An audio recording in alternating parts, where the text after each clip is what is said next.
Waraka wa Paulo mtume kwa Warumi, mlango wa kwanza.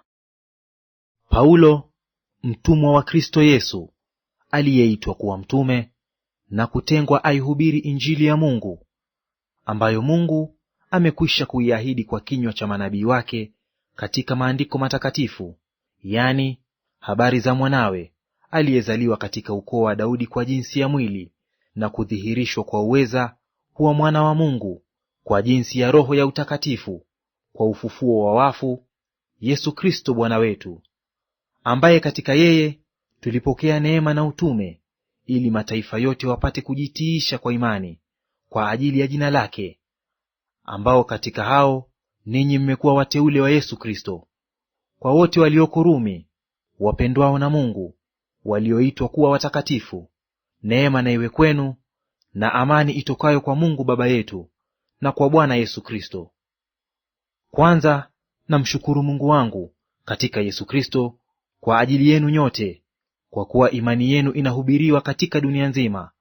Kwa maana Mungu nimwabuduye kwa roho yangu katika Injili ya mwana wake ni shahidi wangu, jinsi niwatajavyo pasipo kukoma, siku zote katika sala zangu, nikiomba nije kwenu hivi karibu, Mungu akipenda kuifanikisha safari yangu. Kwa maana ninatamani sana kuwaona, nipate kuwapa karama ya rohoni, ili mfanywe imara, yani tufarijiane mimi na ninyi, kila mtu kwa imani ya mwenzake, yenu na yangu. Lakini ndugu zangu, sipendi msiwe na habari ya kuwa mara nyingi nalikusudia kuja kwenu, nikazuiliwa hata sasa, ili nipate kuwa na matunda kwenu ninyi pia, kama nilivyo nayo katika mataifa wengine. Nawiwa na Wayunani na wasio Wayunani, nawiwa na wenye hekima na wasio na hekima. Kwa hiyo kwa upande wangu mimi ni tayari kuihubiri Injili hata na kwenu ninyi mnaokaa Rumi. Kwa maana siionei haya Injili, kwa sababu ni uweza wa Mungu uletao wokovu kwa kila aaminiye, kwa Myahudi kwanza na kwa Myunani pia. Kwa maana haki ya Mungu inadhihirishwa ndani yake toka imani hata imani, kama ilivyoandikwa, mwenye haki ataishi kwa imani.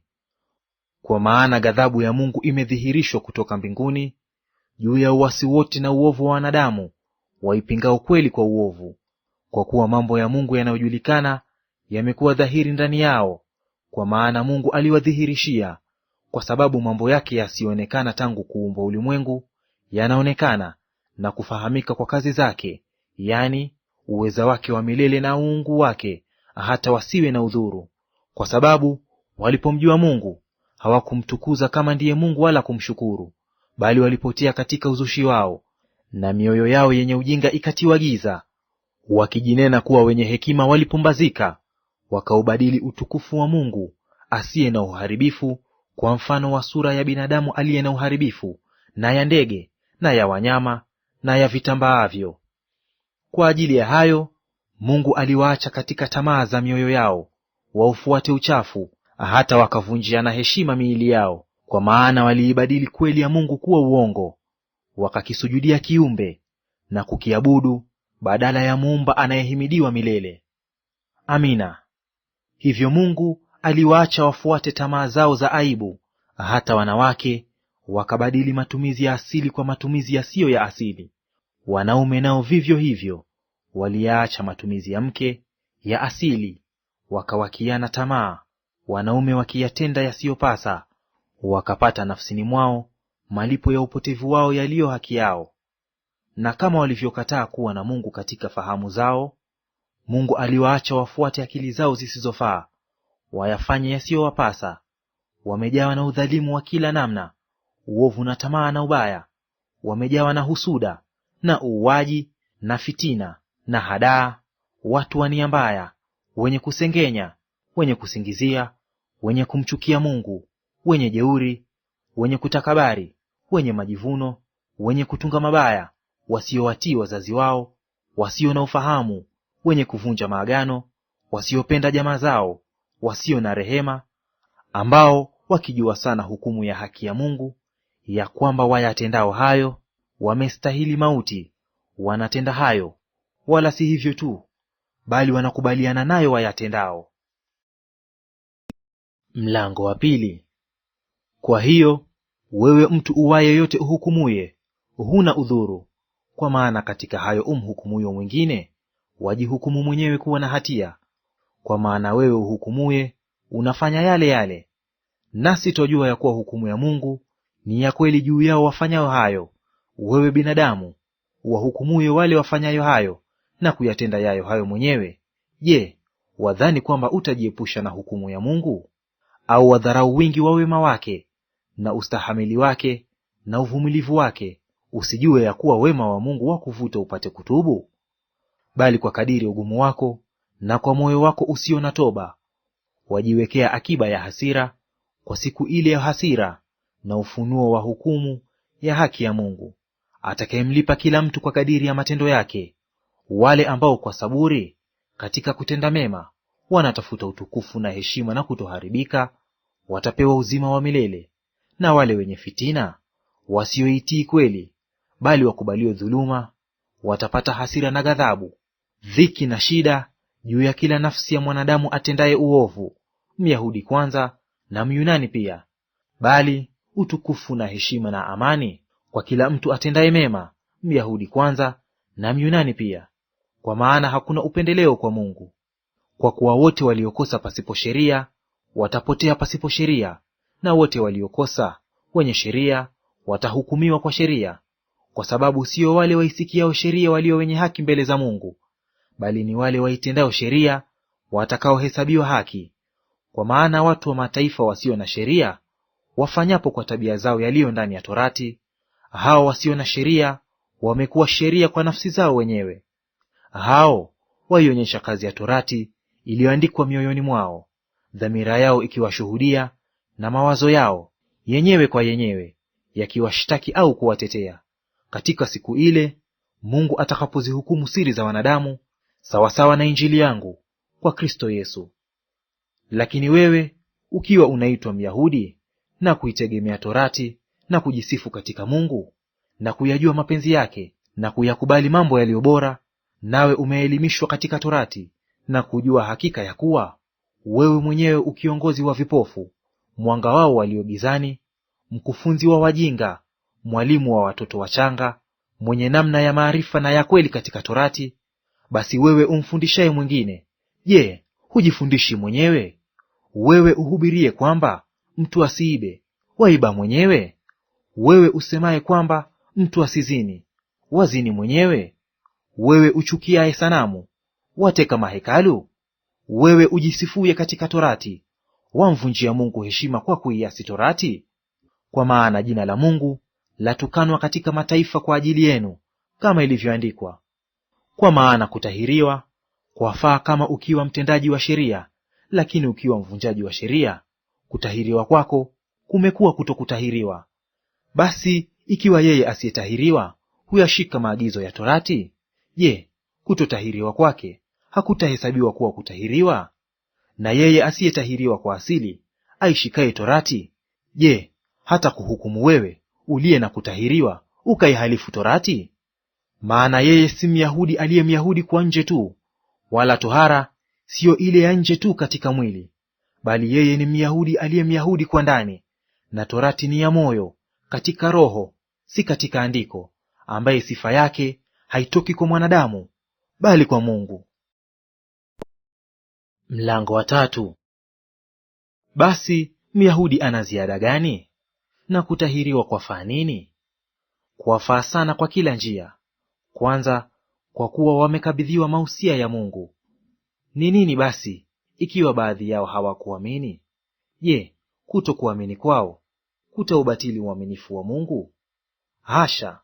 Mungu aonekane kuwa amini na kila mtu mwongo, kama ilivyoandikwa, ili ujulikane kuwa una haki katika maneno yako, ukashinde uingiapo katika hukumu. Lakini ikiwa udhalimu wetu waithibitisha haki ya Mungu, tuseme nini? Je, Mungu ni dhalimu aletaye ghadhabu? Nasema kwa jinsi ya kibinadamu. Hasha! Kwa maana hapo Mungu atawezaje kuuhukumu ulimwengu? Lakini ikiwa kweli ya Mungu imezidi kudhihirisha utukufu wake kwa sababu ya uongo wangu, mbona mimi ningali nahukumiwa kuwa ni mwenye dhambi?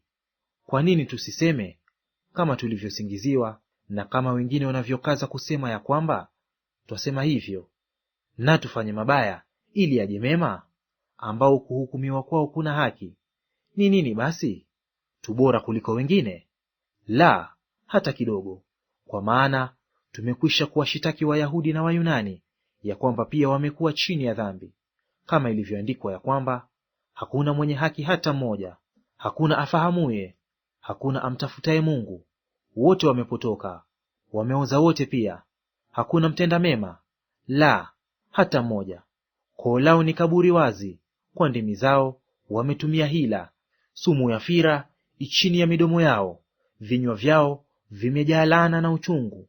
Miguu yao ina mbio kumwaga damu, uharibifu na mashaka yamo njiani mwao, wala njia ya amani hawakuijua. Kumcha Mungu hakupo machoni pao. Basi twajua ya kuwa mambo yote inenayo torati huyanena kwa hao walio chini ya torati, ila kila kinywa kifumbwe, na ulimwengu wote uwe chini ya hukumu ya Mungu. Kwa sababu hakuna mwenye mwili atakayehesabiwa haki mbele zake kwa matendo ya sheria. Kwa maana kutambua dhambi huja kwa njia ya sheria, lakini sasa haki ya Mungu imedhihirika pasipo sheria, inashuhudiwa na torati na manabii. Ni haki ya Mungu iliyo kwa njia ya imani katika Yesu Kristo kwa wote waaminio. Maana hakuna tofauti, kwa sababu wote wamefanya dhambi na kupungukiwa na utukufu wa Mungu, wanahesabiwa haki bure kwa neema yake, kwa njia ya ukombozi ulio katika Kristo Yesu, ambaye Mungu amekwisha kumweka awe upatanisho kwa njia ya imani katika damu yake, ili aonyeshe haki yake kwa sababu ya kuziachilia katika ustahimili wa Mungu dhambi zote zilizotangulia kufanywa, apate kuonyesha haki yake wakati huu, ili awe mwenye haki na mwenye kumhesabu haki yeye amwaminie Yesu. Kuwapi basi kujisifu? Kumefungiwa nje. Kwa sheria ya namna gani? Kwa sheria ya matendo? La, bali kwa sheria ya imani. Basi twaona ya kuwa mwanadamu huhesabiwa haki kwa imani pasipo matendo ya sheria. Au je, Mungu ni Mungu wa Wayahudi tu? Siye Mungu wa mataifa pia? Naam, ni Mungu wa mataifa pia. Kama kwa kweli Mungu ni mmoja, atakayewahesabia haki wale waliotahiriwa katika imani, nao wale wasiotahiriwa atawahesabia haki kwa njia ya imani hiyo hiyo. Basi je, twaibatilisha sheria kwa imani hiyo? Hasha! Kinyume cha hayo, twaithibitisha sheria. Mlango wa 4. Basi tusemeje juu ya Ibrahimu baba yetu kwa jinsi ya mwili? Kwa maana ikiwa Ibrahimu alihesabiwa haki kwa ajili ya matendo yake, analo la kujisifia, lakini si mbele za Mungu. Maana maandiko yasemaje? Ibrahimu alimwamini Mungu, akahesabiwa kwake kuwa haki. Lakini kwa mtu afanyaye kazi, ujira wake hauhesabiwi kuwa ni neema, bali kuwa ni deni. Lakini kwa mtu asiyefanya kazi, bali anamwamini yeye ambaye amemhesabia haki, asiyekuwa mtauwa, imani yake mtu huyo imehesabiwa kuwa haki. Kama vile Daudi au nenavyo uheri wake mtu yule ambaye Mungu amemhesabia kuwa na haki pasipo matendo. Heri waliosamehewa makosa yao na waliositiriwa dhambi zao. Heri mtu yule ambaye Bwana hamhesabii dhambi. Basi je, uheri huo ni kwa hao waliotahiriwa au kwa hao pia wasiotahiriwa? Kwa kuwa twanena ya kwamba kwake Ibrahimu imani yake ilihesabiwa kuwa ni haki. Ilihesabiwaje basi? Alipokwisha kutahiriwa au kabla hajatahiriwa?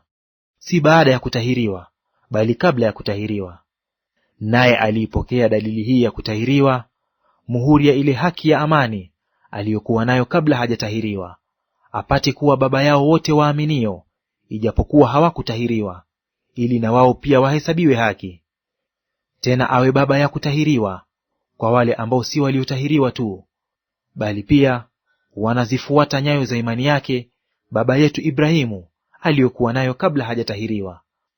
Kwa maana ahadi ile ya kwamba atakuwa mrithi wa ulimwengu alipewa Ibrahimu na uzao wake, si kwa sheria, bali kwa haki aliyohesabiwa kwa imani.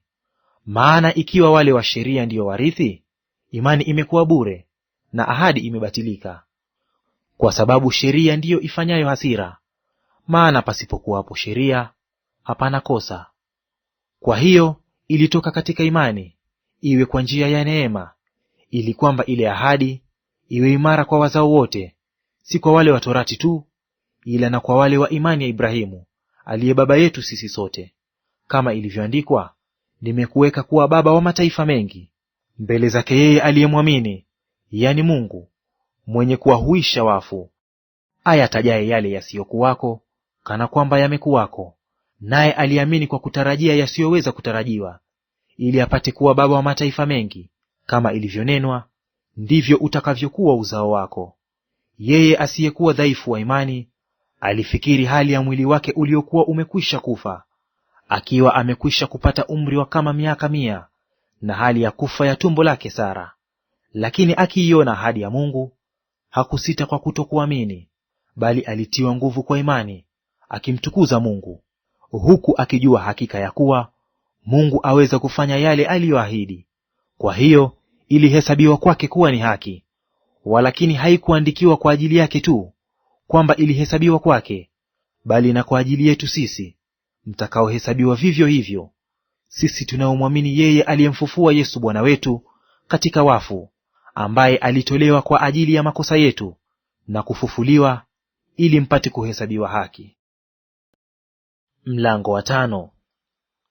Basi tukiisha kuhesabiwa haki itokayo katika imani, na muwe na amani kwa Mungu kwa njia ya Bwana wetu Yesu Kristo, ambaye kwa yeye tumepata kwa njia ya imani kuifikia neema hii ambayo mnasimama ndani yake, na kufurahi katika tumaini la utukufu wa Mungu. Wala si hivyo tu, ila namfurahi katika dhiki pia, mkijua ya kuwa dhiki kazi yake ni kuleta saburi, na kazi ya saburi ni uthabiti wa moyo, na kazi ya uthabiti wa moyo ni tumaini, na tumaini halitahayarishi, kwa maana pendo la Mungu limekwisha kumiminwa katika mioyo yetu na Roho Mtakatifu tuliyepewa sisi. Kwa maana hapo tulipokuwa hatuna nguvu, wakati ulipotimia, Kristo alikufa kwa ajili ya waovu. Kwa kuwa ni shida mtu kufa kwa ajili ya mtu mwenye haki, lakini yawezekana mtu kuthubutu kufa kwa ajili ya mtu aliyemwema. Bali Mungu aonyesha pendo lake yeye mwenyewe kwetu sisi, kwa kuwa Kristo alikufa kwa ajili yetu tulipokuwa tungali wenye dhambi. Basi zaidi sana, tukiisha kuhesabiwa haki katika damu yake, tutaokolewa na ghadhabu kwa yeye. Kwa maana ikiwa tulipokuwa adui, tulipatanishwa na Mungu kwa mauti ya mwana wake, zaidi sana baada ya kupatanishwa tukaokolewa katika uzima wake. Wala si hivyo tu, ila pia twajifurahisha katika Mungu kwa Bwana wetu Yesu Kristo, ambaye kwa yeye sasa tumeupokea huo upatanisho. Kwa hiyo kama kwa mtu mmoja dhambi iliingia ulimwenguni, na kwa dhambi hiyo mauti, na hivyo mauti ikawafikia watu wote, kwa sababu wote wamefanya dhambi. Maana kabla ya sheria dhambi ilikuwamo ulimwenguni, lakini dhambi haihesabiwi isipokuwapo sheria. Walakini mauti iliwatawala tangu Adamu mpaka Musa, nayo iliwatawala hata wao wasiofanya dhambi ifananayo na kosa la Adamu, aliye mfano wake yeye atakayekuja. Lakini karama ile haikuwa kama lile kosa. Kwa maana ikiwa kwa kukosa kwake yule mmoja wengi walikufa, zaidi sana neema ya Mungu na kipawa kilicho katika neema yake mwanadamu mmoja Yesu Kristo kimezidi kwa ajili ya wale wengi. Wala kadiri ya yule mtu mmoja aliyefanya dhambi, si kadiri ya kile kipawa. Kwa maana hukumu ilikuja kwa njia ya mtu mmoja, ikaleta adhabu, bali karama ya neema ilikuja kwa ajili ya makosa mengi, ikaleta kuhesabiwa haki. Kwa maana ikiwa kwa kukosa mtu mmoja mauti ilitawala kwa sababu ya yule mmoja, zaidi sana wao wapokeao wingi wa neema na kile kipawa cha haki watatawala katika uzima wa yule mmoja, Yesu Kristo. Basi tena, kama kwa kosa moja watu wote walihukumiwa adhabu, kadhalika kwa tendo moja la haki watu wote walihesabiwa haki yenye uzima. Kwa sababu kama kwa kuasi kwake mtu mmoja watu wengi waliingizwa katika hali ya wenye dhambi, kadhalika kwa kutii kwake mmoja watu wengi wameingizwa katika hali ya wenye haki. Lakini sheria iliingia ili kosa lile liwe kubwa sana, na dhambi ilipozidi, neema ilikuwa nyingi zaidi, ili kwamba kama vile dhambi ilivyotawala katika mauti, vivyo hivyo kwa njia ya haki neema itawale hata uzima wa milele kwa Yesu Kristo Bwana wetu. Mlango wa 6. Tuseme nini basi? Tudumu katika dhambi ili neema izidi kuwa nyingi? Hasha! Sisi tulioifia dhambi tutaishije tena katika dhambi? Hamfahamu ya kuwa sisi sote tuliobatizwa katika Kristo Yesu tulibatizwa katika mauti yake? Basi tulizikwa pamoja naye kwa njia ya ubatizo katika mauti yake, kusudi kama Kristo alivyofufuka katika wafu kwa njia ya utukufu wa Baba, vivyo hivyo na sisi tuenende katika upya wa uzima. Kwa maana kama mlivyounganika naye katika mfano wa mauti yake, kadhalika mtaunganika kwa mfano wa kufufuka kwake, mkijua neno hili, ya kuwa utu wetu wa kale ulisulubishwa pamoja naye, ili mwili wa dhambi ubatilike, tusitumikie dhambi tena.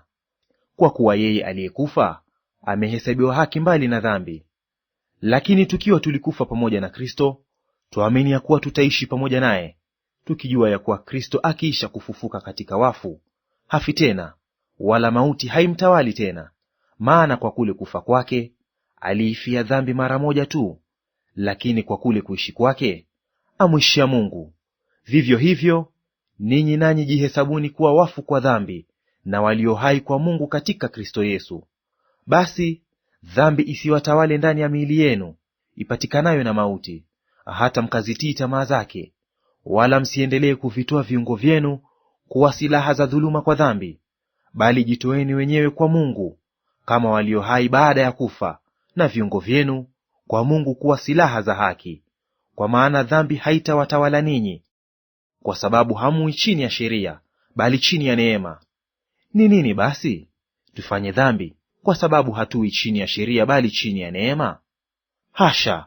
Hamjui ya kuwa kwake yeye ambaye mnajitoa nafsi zenu kuwa watumwa wake katika kumtii, mmekuwa watumwa wake yule mnayemtii, kwamba ni utumishi wa dhambi uletao mauti, au kwamba ni utumishi wa utii uletao haki?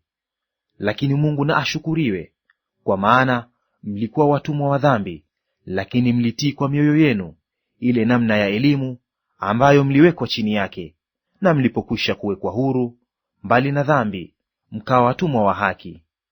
Nasema kwa jinsi ya kibinadamu, kwa sababu ya udhaifu wa miili yenu.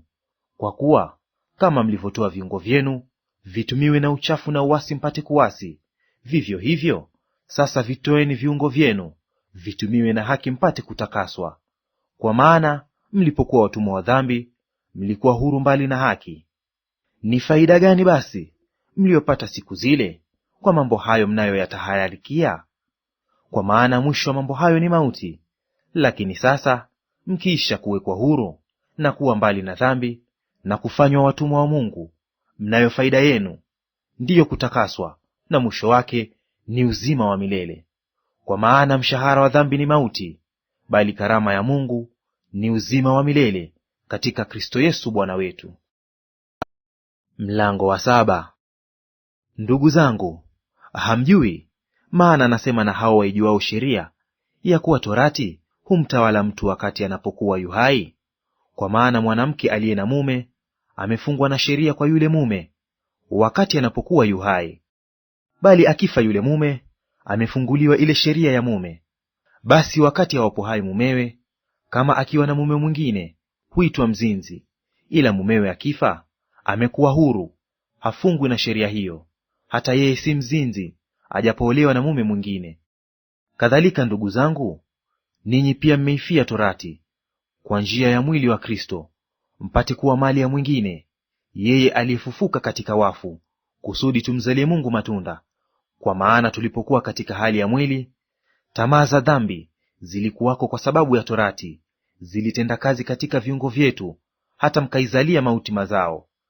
Bali sasa tumefunguliwa katika torati, tumeifia hali ile iliyotupinga, ili sisi tupate kutumika katika hali mpya ya Roho, si katika hali ya zamani ya andiko.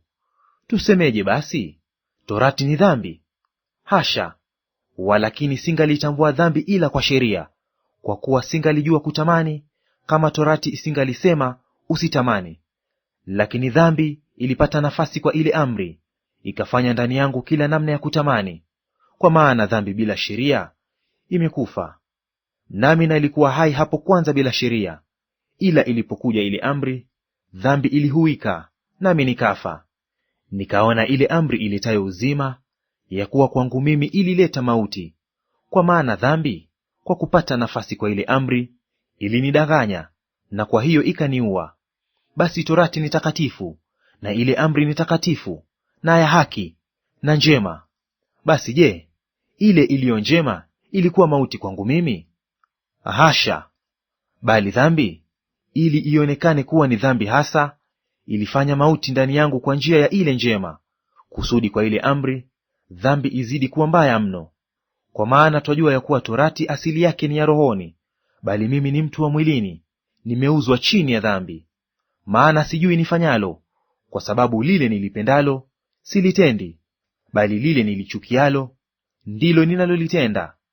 Lakini kama nikilitenda lile nisilolipenda, naikiri ile sheria ya kuwa ni njema. Basi sasa si mimi nafsi yangu ninayotenda hilo, bali ni ile dhambi ikayo ndani yangu. Kwa maana najua ya kuwa ndani yangu, yani ndani ya mwili wangu, halikai neno jema. Kwa kuwa kutaka nataka, bali kutenda lililo jema sipati. Kwa maana lile jema nilipendalo silitendi, bali lile baya nisilolipenda ndilo nilitendalo. Basi kama lile nisilolipenda ndilo nilitendalo, si mimi nafsi yangu nilitendaye, bali ni ile dhambi ikaayo ndani yangu. Basi nimeona sheria hii, ya kuwa kwangu mimi nitakaye kutenda lililo jema, lipo lililo baya. Kwa maana naifurahia sheria ya Mungu kwa utu wa ndani, lakini katika viungo vyangu naona sheria iliyo mbali, inapiga vita na ile sheria ya akili zangu, na kunifanya mateka ya ile sheria ya dhambi iliyo katika viungo vyangu. Ole wangu maskini mimi! Ni nani atakayeniokoa na mwili huu wa mauti? Namshukuru Mungu kwa Yesu Kristo Bwana wetu. Basi kama ni hivyo, mimi mwenyewe kwa akili zangu naitumikia sheria ya Mungu, bali kwa mwili wangu sheria ya dhambi. Mlango wa 8. Sasa basi hakuna hukumu ya adhabu juu yao walio katika Kristo Yesu, kwa sababu sheria ya Roho wa uzima ule ulio katika Kristo Yesu imeniacha huru, mbali na sheria ya dhambi na mauti. Maana yale yasiyowezekana kwa sheria, kwa vile ilivyokuwa dhaifu kwa sababu ya mwili, Mungu kwa kumtuma mwanawe mwenyewe katika mfano wa mwili ulio wa dhambi, na kwa sababu ya dhambi aliihukumu dhambi katika mwili, ili maagizo ya torati yatimizwe ndani yetu sisi, tusioenenda kwa kufuata mambo ya mwili, bali mambo ya Roho. Kwa maana wale waufuatao mwili huyafikiri mambo ya mwili, bali wale waifuatao Roho huyafikiri mambo ya Roho. Kwa kuwa nia ya mwili ni mauti, bali nia ya Roho ni uzima na amani. Kwa kuwa ile nia ya mwili ni uadui juu ya Mungu, kwa maana haitii sheria ya Mungu, wala haiwezi kuitii. Wale waufuatao mwili hawawezi kumpendeza Mungu. Lakini ikiwa Roho wa Mungu anakaa ndani yenu, ninyi hamuufuati mwili, bali mwaifuata Roho. Lakini mtu awaye yote asipokuwa na Roho wa Kristo, huyo si wake. Na Kristo akiwa ndani yenu, mwili wenu umekufa kwa sababu ya dhambi, bali roho yenu ihai kwa sababu ya haki. Lakini ikiwa Roho yake yeye aliyemfufua Yesu katika wafu anakaa ndani yenu, yeye aliyemfufua Kristo Yesu katika wafu ataihuisha na miili yenu iliyo katika hali ya kufa kwa Roho wake anayekaa ndani yenu. Basi kama ni hivyo, ndugu, tuwadeni, si wa mwili tuishi kwa kufuata mambo ya mwili. Kwa maana kama tukiishi kwa kufuata mambo ya mwili, mwataka kufa; bali kama mkiyafisha matendo ya mwili kwa Roho, mtaishi. Kwa maana wote wanaoongozwa na Roho wa Mungu, hao ndio wana wa Mungu. Kwa kuwa hamkupokea tena roho wa utumwa iletayo hofu, bali mlipokea roho ya kufanywa wana, ambayo kwa hiyo twalia, Aba, yani Baba. Roho mwenyewe hushuhudia pamoja na roho zetu ya kuwa sisi tu watoto wa Mungu. Na kama tu watoto wa Mungu, basi tu warithi, warithi wa Mungu, warithio pamoja na Kristo, nam tukiteswa pamoja naye, ili tupate na kutukuzwa pamoja naye. Kwa maana nayahesabu mateso ya wakati huu wa sasa kuwa si kitu, kama utukufu ule utakaofunuliwa kwetu. Kwa maana viumbe vyote pia vinatazamia kwa shauku nyingi kufunuliwa kwa wana wa Mungu. Kwa maana viumbe vyote pia vilitiishwa chini ya ubatili, si kwa hiari yake, ile kwa sababu yake yeye aliyevitiisha katika tumaini. Kwa kuwa viumbe vyenyewe navyo vitawekwa huru na kutolewa katika utumwa wa uharibifu, hata viingie katika uhuru wa utukufu wa watoto wa Mungu. Kwa maana twajua ya kuwa viumbe vyote pia vinaugua pamoja, navyo vina utungu pamoja hata sasa. Wala si hivyo tu, ila na sisi wenyewe tulio na malimbuko ya Roho, sisi pia tunaugua katika nafsi zetu, tukikutazamia kufanywa wana, yaani ukombozi wa mwili wetu. Kwa maana tuliokolewa kwa taraja. Lakini kitu kilichotarajiwa kikionekana, hakuna taraja tena. Kwa maana ni nani anayekitarajia kile akionacho? Bali tukikitarajia kitu tusichokiona, twakingojea kwa saburi. Kadhalika Roho naye hutusaidia udhaifu wetu. Kwa maana hatujui kuomba jinsi itupasavyo, lakini Roho mwenyewe hutuombea kwa kuugua kusikoweza kutamkwa.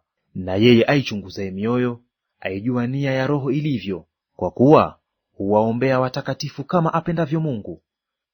Nasi twajua ya kuwa katika mambo yote Mungu hufanya kazi pamoja na wale wampendao, katika kuwapatia mema, yaani wale walioitwa kwa kusudi lake. Maana wale aliowajua tangu asili, aliwachagua tangu asili wafananishwe na mfano wa mwana wake, ili yeye awe mzaliwa wa kwanza miongoni mwa ndugu wengi. Na wale aliowachagua tangu asili, hao akawaita; na wale aliowaita, hao akawahesabia haki; na wale aliowahesabia haki, hao akawatukuza. Basi tuseme nini juu ya hayo? Mungu akiwapo upande wetu, ni nani aliye juu yetu? Yeye asiyemwachilia mwana wake mwenyewe, bali alimtoa kwa ajili yetu sisi sote, atakosaje kutukirimia na mambo yote pamoja naye? Ni nani atakayewashtaki wateule wa Mungu? Mungu ndiye mwenye kuwahesabia haki. Ni nani atakayewahukumia adhabu?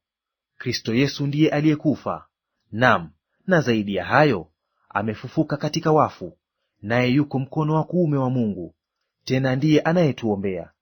Ni nani atakayetutenga na upendo wa Kristo?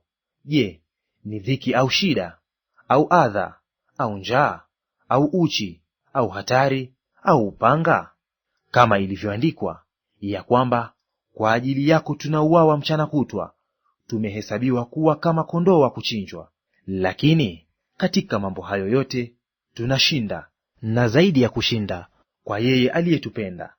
Kwa maana nimekwisha kujua hakika ya kwamba wala mauti wala uzima wala malaika wala wenye mamlaka wala yaliyopo wala yatakayokuwapo wala wenye uwezo wala yaliyo juu wala yaliyo chini wala kiumbe kingine chochote hakitaweza kututenga na upendo wa Mungu ulio katika Kristo Yesu Bwana wetu.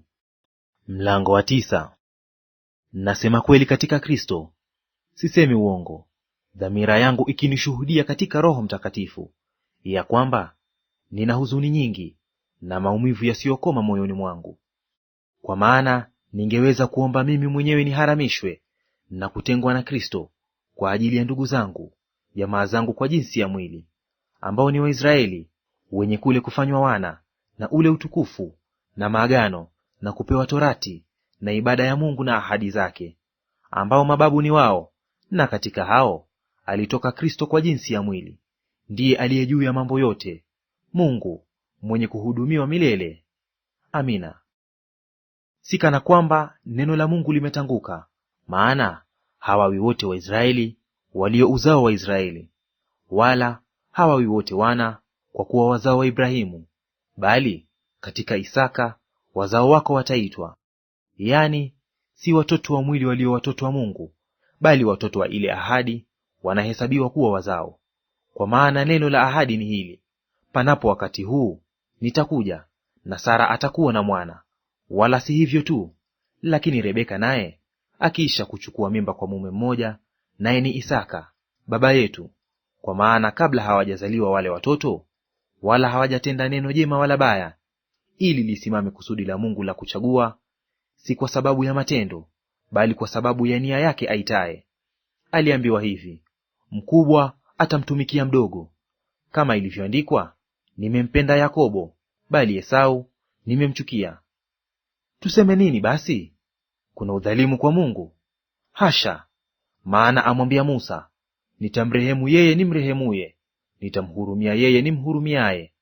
Basi kama ni hivyo, si katika uweza wa yule atakaye, wala wa yule apigaye mbio, bali wa yule arehemuye, yani Mungu. Kwa maana maandiko yasema juu ya Farao ya kwamba, nalikusimamisha kwa kusudi hili, ili nionyeshe nguvu zangu kwako, jina langu likatangazwe katika nchi yote. Basi kama ni hivyo, atakaye kumrehemu humrehemu, na atakaye kumfanya mgumu humfanya mgumu. Basi utaniambia, mbona angali akilaumu? Kwa maana ni nani ashindanaye na kusudi lake? La sivyo, binadamu. Wewe unani umjibuye Mungu? Je, kitu kilichoumbwa kimwambie yeye aliyekiumba, kwani kuniumba hivi? Au mfinyanzi, je, hana amri juu ya udongo, kwa fungu moja la udongo kuumba chombo kimoja kiwe cha heshima, na kimoja kiwe hakina heshima? Ni nani basi, ikiwa Mungu kwa kutaka kuonyesha ghadhabu yake na kuudhihirisha uweza wake, kwa uvumilivu mwingi alichukuliana na vile vyombo vya ghadhabu vilivyofanywa tayari kwa uharibifu, tena ili audhihirishe wingi wa utukufu wake katika vile vyombo vya rehema alivyovitengeneza tangu zamani vipate utukufu. Ndiyo sisi aliyotuita, si watu wa Wayahudi tu, ila na watu wa mataifa pia. Ni kama vile alivyosema katika Hosea, nitawaita watu wangu wale wasiokuwa watu wangu, na mpenzi wangu yeye asiyekuwa mpenzi wangu. Tena itakuwa mahali pale walipoambiwa, ninyi si watu wangu, hapo wataitwa wana wa Mungu aliye hai. Isaya naye atoa sauti yake juu ya Israeli kusema, hesabu ya wana wa Israeli ijapokuwa ni kama mchanga wa bahari, ni mabaki yao tu watakaookolewa. Kwa maana Bwana alitekeleza neno lake juu ya nchi, akilimaliza na kulikata. Tena kama Isaya alivyotangulia kunena, kama Bwana wa majeshi asingalituachia uzao, tungalikuwa kama Sodoma, tungalifananishwa na Gomora. Tuseme nini basi? Ya kwamba watu wa mataifa wasioifuata haki walipata haki, lakini ni ile haki iliyo ya imani. Bali Israeli wakiifuata sheria ya haki hawakuifikilia ile sheria. Kwa sababu gani? Kwa sababu hawakuifuata kwa njia ya imani, bali kana kwamba kwa njia ya matendo. Wakajikwaa juu ya jiwe lile likwazalo, kama ilivyoandikwa, tazama, naweka katika Sayuni jiwe likwazalo, na mwamba uangushao, na kila amwaminie hata tahayarika. Mlango wa 10. Ndugu zangu, nitakayo sana moyoni mwangu, na dua yangu ni mwombayo Mungu, ni kwa ajili yao, ili waokolewe. Kwa maana nawashuhudia kwamba wanajuhudi kwa ajili ya Mungu, lakini si katika maarifa. Kwa maana wakiwa hawaijui haki ya Mungu, na wakitaka kuithibitisha haki yao wenyewe, hawakujitia chini ya haki ya Mungu. Kwa maana Kristo ni mwisho wa sheria, ila kila aaminiye ahesabiwa haki. Kwa maana Musa aliandika juu ya haki itokayo kwa sheria, ya kuwa mtu afanyaye hiyo ataishi kwa hiyo. Bali ile haki ipatikanayo kwa imani yanena hivi, usiseme moyoni mwako, ni nani atakayepanda kwenda mbinguni? Yani ni kumleta Kristo chini. Au ni nani atakayeshuka kwenda kuzimuni? Yani ni kumleta Kristo juu kutoka kwa wafu. Lakini yanenaje? Lile neno li karibu nawe, katika kinywa chako na katika moyo wako, yani ni lile neno la imani tulihubirilo. Kwa sababu ukimkiri Yesu kwa kinywa chako ya kuwa ni Bwana, na kuamini moyoni mwako ya kuwa Mungu alimfufua katika wafu, utaokoka. Kwa maana kwa moyo wa mtu huamini hata kupata haki, na kwa kinywa hukiri hata kupata wokovu. Kwa maana andiko lanena, kila amwaminie hata tahayarika. Kwa maana hakuna tofauti ya Myahudi na Myunani, maana yeye yule ni Bwana wa wote, mwenye utajiri kwa wote wamwitao. Kwa kuwa kila atakayelitia jina la Bwana ataokoka. Basi wamwiteje yeye wasiyemwamini? Tena wamwaminije yeye wasiyemsikia? Tena wamsikieje pasipo mhubiri? Tena wahubirije wasipopelekwa? kama ilivyoandikwa, ni mizuri kama nini miguu yao wahubirio habari ya mema. Lakini si wote walioitii ile habari njema. Kwa maana Isaya asema, Bwana, ni nani aliyeziamini habari zetu? Basi imani chanzo chake ni kusikia, na kusikia huja kwa neno la Kristo. Lakini nasema, je, wao hawakusikia? Naam, wamesikia. Sauti yao imeenea duniani mote, na maneno yao hata miisho ya ulimwengu. Lakini nasema, je, Waisraeli hawakufahamu? Kwanza Musa anena, nitawatia wivu kwa watu ambao si taifa, kwa taifa lisilo na fahamu nitawaghadhabisha. Na Isaya anao ujasiri mwingi, asema, nalipatikana nao wasionitafuta, nalidhihirika kwao wasioniulizia. Lakini kwa Israeli asema, mchana kutwa naliwanyoshia mkono watu wasiotii na wakaidi. Mlango wa 11. Basi nauliza, je, Mungu aliwasukumia mbali watu wake? Hasha!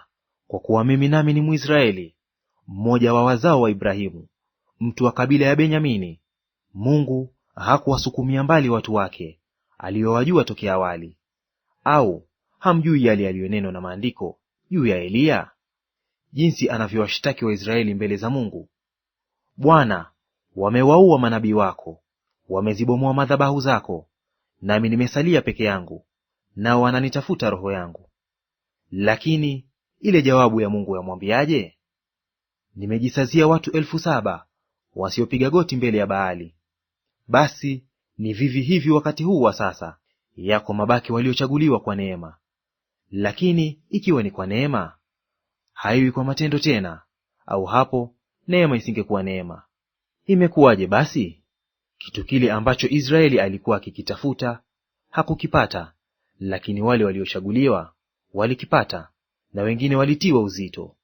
Kama ilivyoandikwa, Mungu aliwapa roho ya usingizi, macho hata wasione, na masikio hata wasisikie, hata siku hii ya leo. Na Daudi asema, meza yao na iwe tanzi na mtego, na kitu cha kuwakwaza na malipo kwao. Macho yao yatiwe giza ili wasione, ukawainamishe mgongo wao siku zote. Basi nasema, je, wamejikwaa hata waanguke kabisa? Hasha!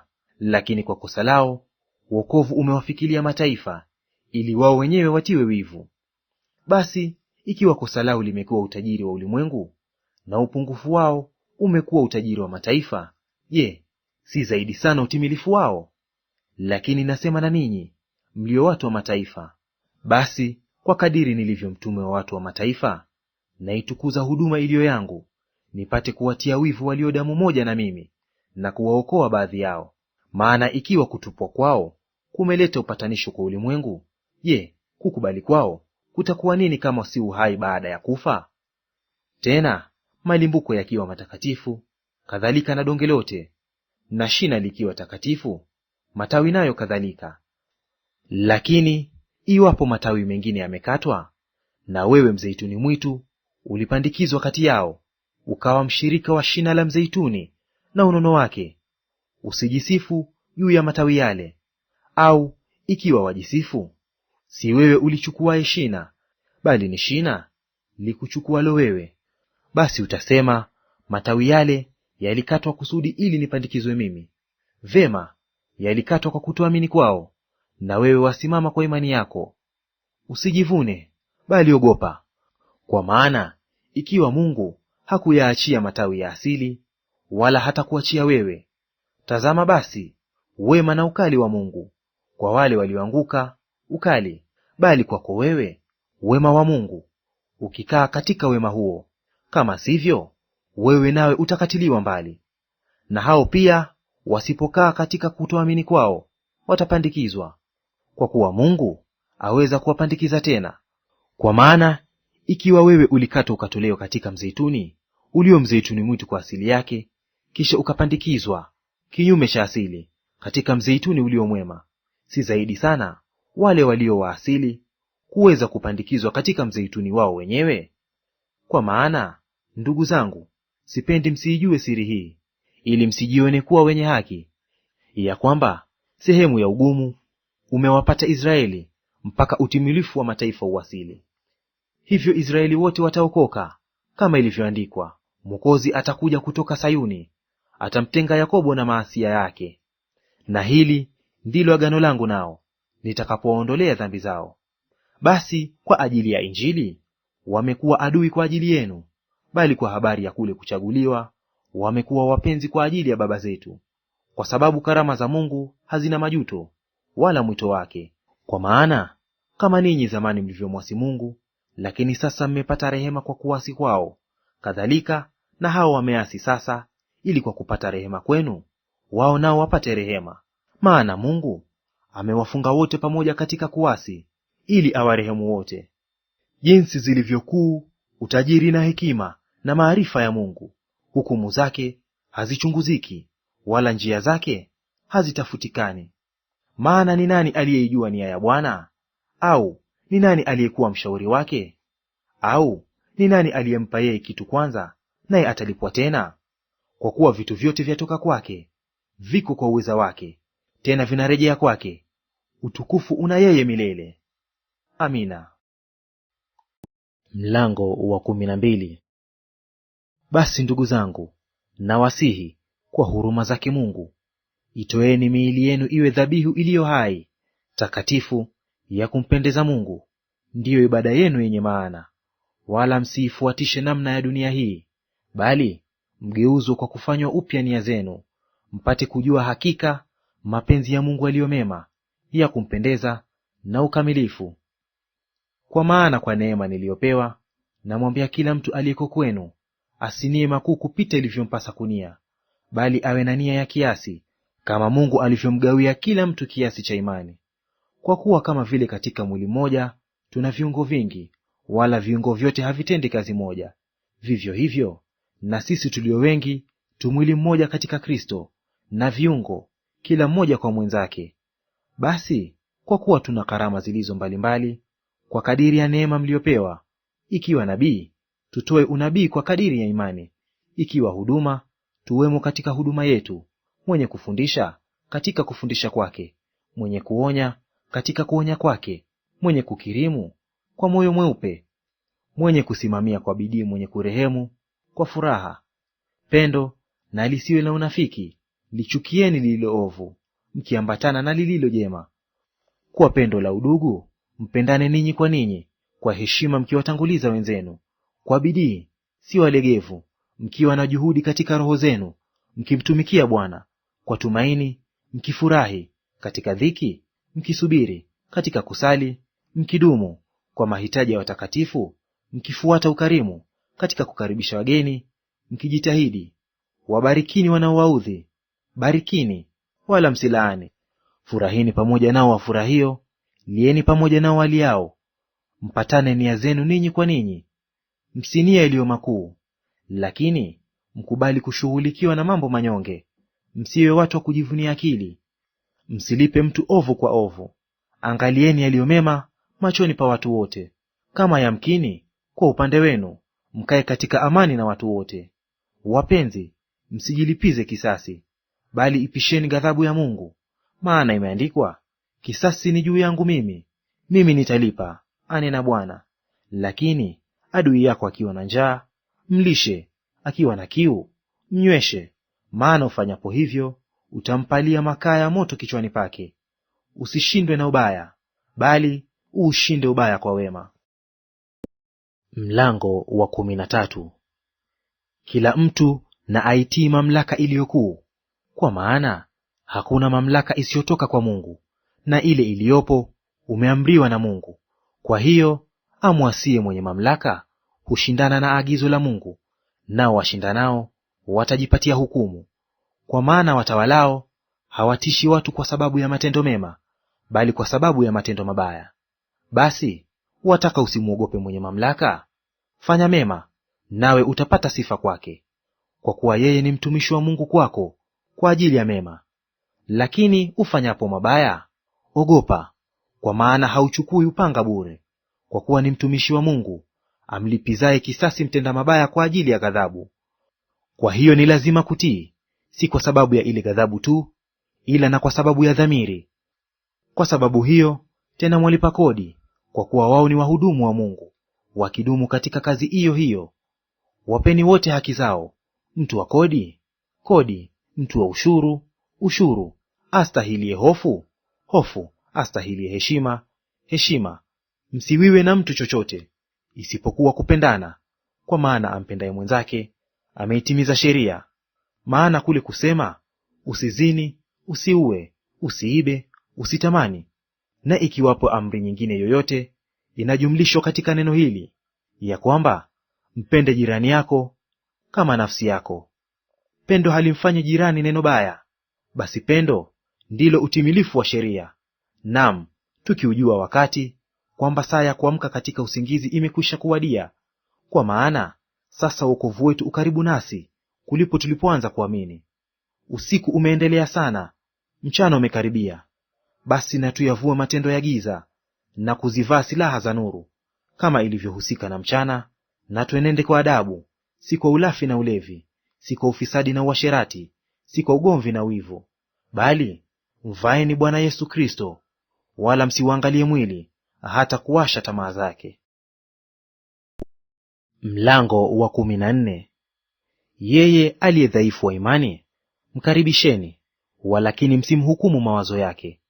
Mtu mmoja anayo imani, anakula vyote, lakini yeye aliye dhaifu hula mboga. Yeye alaye asimdharau huyo asiyekula, wala yeye asiyekula asimhukumu huyo alaye, kwa maana Mungu amemkubali. Wewe unani unayemhukumu mtumishi wa mwingine? Kwa bwana wake mwenyewe yeye husimama au huanguka, naam, atasimamishwa, kwa kuwa Bwana aweza kumsimamisha. Mtu mmoja afanya tofauti kati ya siku na siku, mwingine aona siku zote kuwa sawasawa. Kila mtu na athibitike katika akili zake mwenyewe. Yeye aadhimishaye siku huiadhimisha kwa Bwana, naye alaye hula kwa Bwana, kwa maana amshukuru Mungu. Tena asiyekula hali kwa Bwana, naye pia amshukuru Mungu. Kwa sababu hakuna mtu miongoni mwetu aishiye kwa nafsi yake, wala hakuna afaye kwa nafsi yake. Kwa maana kama tukiishi, twaishi kwa Bwana; au kama tukifa, twafa kwa Bwana. Basi kama tukiishi ama tukifa, tu mali ya Bwana.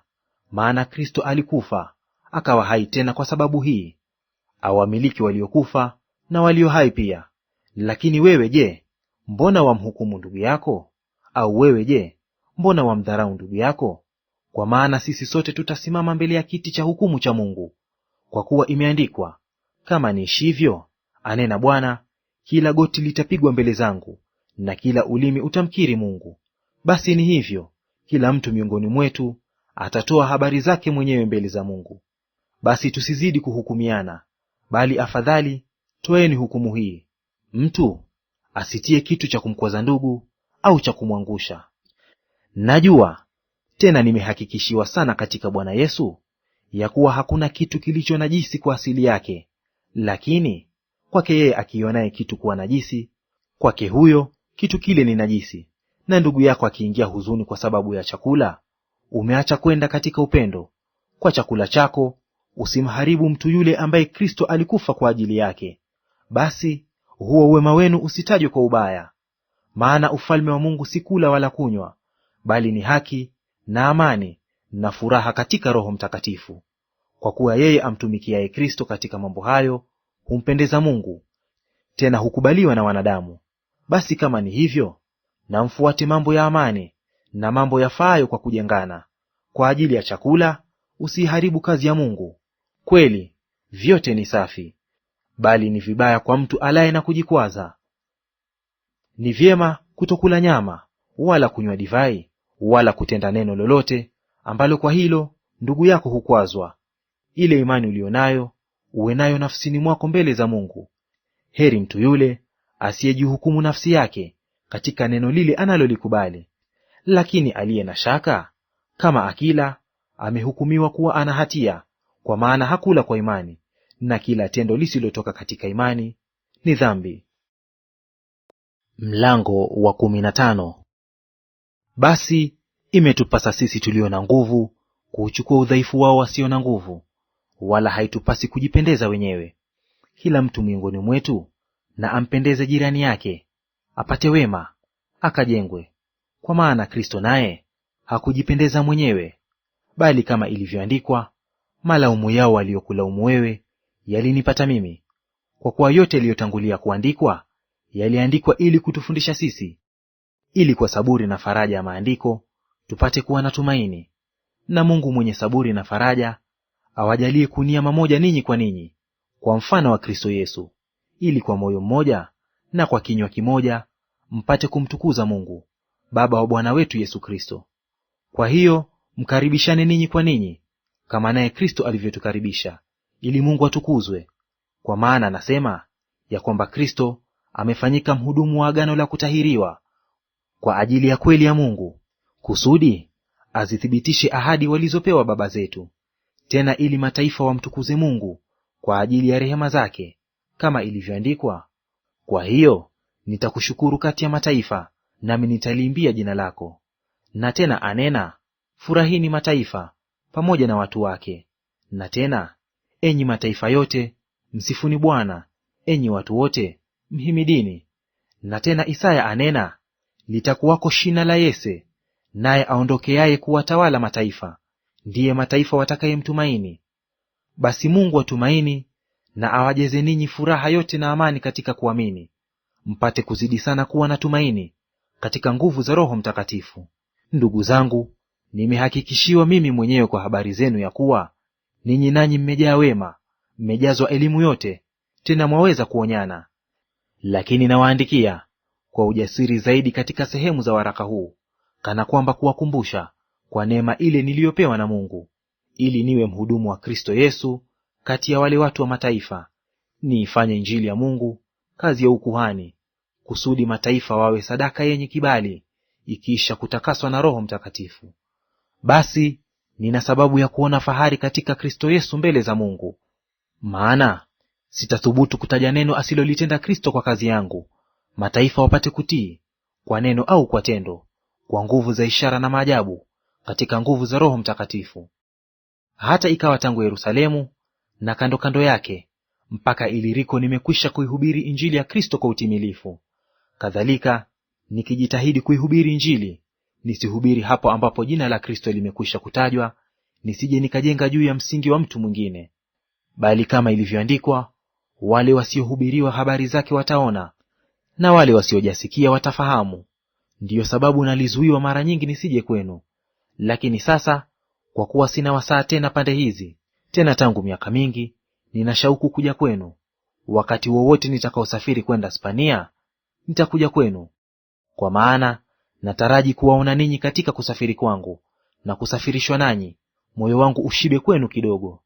Ila sasa ninakwenda Yerusalemu, nikawahudumu watakatifu. Maana imewapendeza watu wa Makedonia na Akaya kufanya changizo kwa ajili ya watakatifu huko Yerusalemu walio maskini. Naam, imewapendeza, tena wamekuwa wadeni wao. Kwa maana ikiwa mataifa wameyashiriki mambo yao ya roho, imewabidi kuwahudumu kwa mambo yao ya mwili. Basi nikiisha kuimaliza kazi hiyo na kuwatilia muhuri tunda hilo, nitapitia kwenu kwenda Spania. Nami najua ya kuwa nikija kwenu nitakuja kwa utimilifu wa baraka ya Kristo. Ndugu zangu, nawasihi kwa Bwana wetu Yesu Kristo na kwa upendo wa Roho, jitahidini pamoja nami katika maombi yenu kwa ajili yangu mbele za Mungu, kwamba niokolewe na wale wasioamini katika Uyahudi, na tena huduma yangu niliyo nayo huku Yerusalemu ikubalike kwa watakatifu, nipate kufika kwenu kwa furaha, kama apendavyo Mungu, nikapate kupumzika pamoja nanyi. Mungu wa amani na awe pamoja nanyi nyote. Amina. Mlango wa 16. Namkabidhi kwenu Fibi ndugu yetu, aliye mhudumu wa kanisa lililoko Kenkrea, kwamba mmpokee katika Bwana kama iwapasavyo watakatifu, mkamsaidie katika neno lolote atakalohitaji kwenu, kwa sababu yeye naye amekuwa msaidizi wa watu wengi, akanisaidia mimi pia. Nisalimieni Priska na Akila, watenda kazi pamoja nami katika Kristo Yesu, waliokuwa tayari hata kukatwa kichwa kwa ajili ya maisha yangu, ambao ninawashukuru, wala si mimi tu, ila na makanisa ya mataifa yote pia. Nisalimieni na kanisa lililomo katika nyumba yao. Nisalimieni Epaineto mpenzi wangu, aliye malimbuko ya Asia kwa Kristo. Nisalimieni Mariamu aliyejitaabisha sana kwa ajili yenu. Nisalimieni Androniko na Yunia, jamaa zangu waliofungwa pamoja nami, ambao ni maarufu miongoni mwa mitume, nao walikuwa katika Kristo kabla yangu. Nisalimieni Ampliato, mpenzi wangu katika Bwana. Nisalimieni Urbano, mtendakazi pamoja nami katika Kristo, na Stakisi, mpenzi wangu. Msalimieni Apele, mwenye kukubaliwa katika Kristo. Nisalimieni watu wa nyumba mwa Aristobulo. Nisalimieni Herodiono, jamaa yangu. Nisalimieni watu wa nyumbani mwa Narkiso, walio katika Bwana. Nisalimieni Trifaina na Trifosa, wenye bidii katika Bwana. Nisalimieni Persisi, mpenzi aliyejitahidi sana katika Bwana. Nisalimieni Rufo, mteule katika Bwana, na mamaye aliye mama yangu pia. Nisalimieni Asinkrito, Flegoni, Herme, Patroba, Herma na ndugu walio pamoja nao. Nisalimieni Filologo na Yulia, Nerea na dada yake, na Olimpa na watakatifu wote walio pamoja nao. Salimianeni kwa busu takatifu. Makanisa yote ya Kristo ya wasalimu. Ndugu zangu, nawasihi waangalieni wale wafanyao fitina na mambo ya kuwakwaza kinyume cha mafundisho mliojifunza, mkajiepushe nao, kwa sababu walio hivyo hawamtumikii Bwana wetu Kristo, bali matumbo yao wenyewe, na kwa maneno laini na ya kujipendekeza waidanganya mioyo ya watu wanyofu. Maana utii wenu umewafikilia watu wote. Basi nafurahi kwa ajili yenu, lakini nataka ninyi kuwa wenye hekima katika mambo mema, na wajinga katika mambo mabaya. Naye Mungu wa amani atamseta Shetani chini ya miguu yenu upesi. Neema ya Bwana wetu Yesu Kristo na iwe pamoja nanyi. Amina. Timotheo, mtendakazi pamoja nami, awasalimu, na Lukio na Yasoni na Sosipatro, jamaa zangu. Mimi Tertio niliyeandika waraka huu, na wasalimu katika Bwana. Gayo mwenyeji wangu na wa kanisa lote pia awasalimu. Erasto wakili wa mji awasalimu, na Kwarto ndugu yetu. Neema ya Bwana wetu Yesu Kristo na iwe pamoja nanyi nyote. Amina. Sasa na atukuzwe yeye awezaye kuwafanya imara sawasawa na injili yangu, na kwa kuhubiri kwake Yesu Kristo, sawasawa na ufunuo wa ile siri iliyositirika tangu zamani za milele, ikadhihirishwa wakati huu kwa maandiko ya manabii, ikajulikana na mataifa yote, kama alivyoamuru Mungu wa milele, ili waitii imani. Ndiye Mungu mwenye hekima peke yake. Utukufu una yeye kwa Yesu Kristo milele na milele. Amina.